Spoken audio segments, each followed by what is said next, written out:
Bismillahirrahmanirrahim. Assalamualaikum warahmatullahi wabarakatuh. Kali ini kita akan berbicara tentang motivasi. Motivasi adalah pendorong. Dalam makna umum, motivasi adalah sesuatu yang kita butuhkan dan memang sangat kita butuhkan ketika dalam hidup normal ataupun kondusif, ataupun dalam hidup yang tidak kondusif, yang tidak stabil. Kita pasti lebih menginginkan adanya motivasi. Kenapa saya katakan demikian? Karena ilustrasinya seperti ini. Misalkan ada mobil, misalkan ada motor yang mogok, yang tidak mau hidup. Maka cara lain untuk menghidupkan mesinnya itu didorong dari belakang, kemudian nanti dia itu akan hidup. Nah, seperti itu juga dengan kita. Kadang-kadang kita itu mati rasa, pikiran kita mati, galau, maka perlu pendorong. Nah, pendorong tersebut itulah yang saya katakan sebagai motivasi. Maka motivasi tersebut dibagi, kalau kita bagi menjadi dua bagian. Yang pertama, motivasi dari internal, kemudian motivasi dari eksternal. Motivasi dari dalam diri kita, dan yang kedua motivasi dari luar diri kita sendiri. Dari yang dua ini, manakah yang paling penting? Manakah yang paling kita butuhkan? Dan manakah yang paling betul untuk kita terapkan dalam hidup?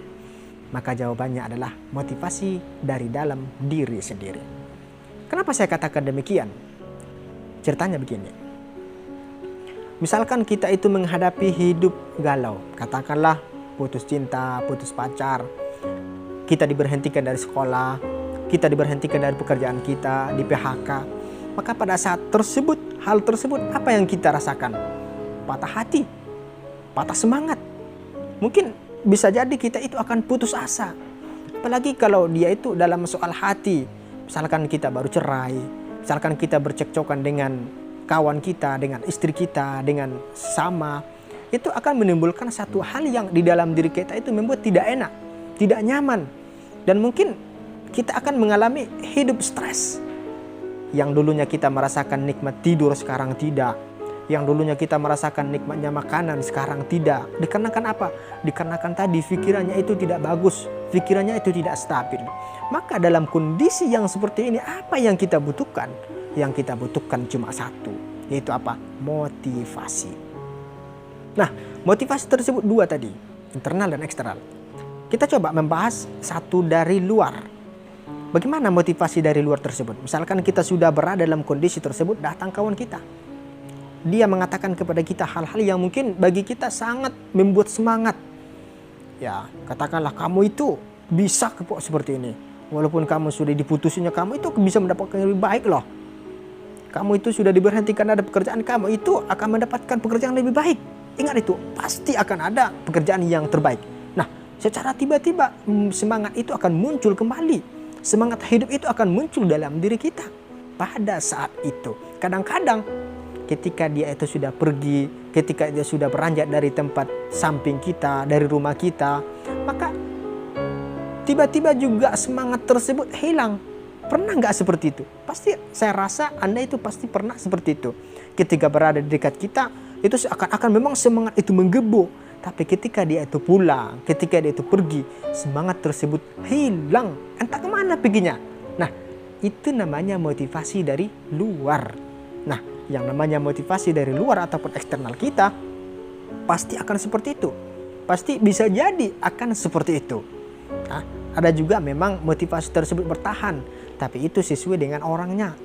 Tapi tidak semua orang yang motivasinya itu dari dalam, dari luar ataupun yang bukan dari dirinya, itu akan hilang dimakan oleh ya katakanlah waktu, tempat, perasaan. Nah, masuk yang kedua, motivasi dari dalam diri sendiri. Yang namanya motivasi dari dalam diri sendiri itu akan tetap ada. Nah, siapa yang mengatakan seperti itu? Katakanlah ada namanya Thales. Thales ini adalah bapaknya filsafat. Ketika ditanya kepada beliau, "Wahai Thales, kamu itu kok cerdas seperti ini? Kamu itu belajar dari mana?" Apa kata beliau? "Saya itu belajar dari diri saya sendiri." Belajar dari diri sendiri. Memotivasi dari dalam diri sendiri. Termotivasi dari dalam diri sendiri. Itu akan memunculkan semangat yang tidak terkalahkan. Semangat yang mungkin tidak terpatahkan. Berbeda semangat ataupun motivasi yang datang dari luar. Mungkin itu bisa dipatahkan. Oh seperti ini, datang dari sini, seperti ini. Jadi dia itu tidak stabil. Tapi kalau ada motivasi dari dalam diri kita, dan memang itu yang betul, dan itu yang kita pertahankan, itu yang kita kokohkan, maka dia itu akan menjadi semangat yang tak bisa tertandingi. Maka carilah motivasi dari diri sendiri. Apa yang cocok? Bagaimana seharusnya? Bagaimana diri saya menanggapi hal-hal yang seperti ini? Bagaimana pikiran saya memikirkan kalau ada masalah-masalah yang seperti ini? Itu perlu mengenal. Kita kenal diri kita, nanti akan memunculkan motivasi di dalam diri kita sendiri. Yang mungkin dari yang lain juga bisa, tapi itu sebagai penambah, itu sebagai pupuk dari motivasi yang ada di dalam diri kita sendiri. Tapi Anda itu harus punya lebih dahulu motivasi. Motivasi yang ada di dalam diri Anda, itulah yang menjadi motivasi yang luar biasa, yang bisa menggerakkan diri Anda, yang tidak bisa terkalahkan semangatnya. Kalau yang dari luar itu bisa jadi, dan mungkin sekali itu menjadi rapuh, dimakan oleh ruang, dimakan oleh waktu. Tapi motivasi dari dalam diri Anda itu tidak akan bisa dimakan oleh siapapun. Karena semangat yang ada di dalam diri adalah semangat yang tak terkalahkan. Itu saja sahabat sekalian. Mudah-mudahan bermanfaat. Assalamualaikum warahmatullahi wabarakatuh.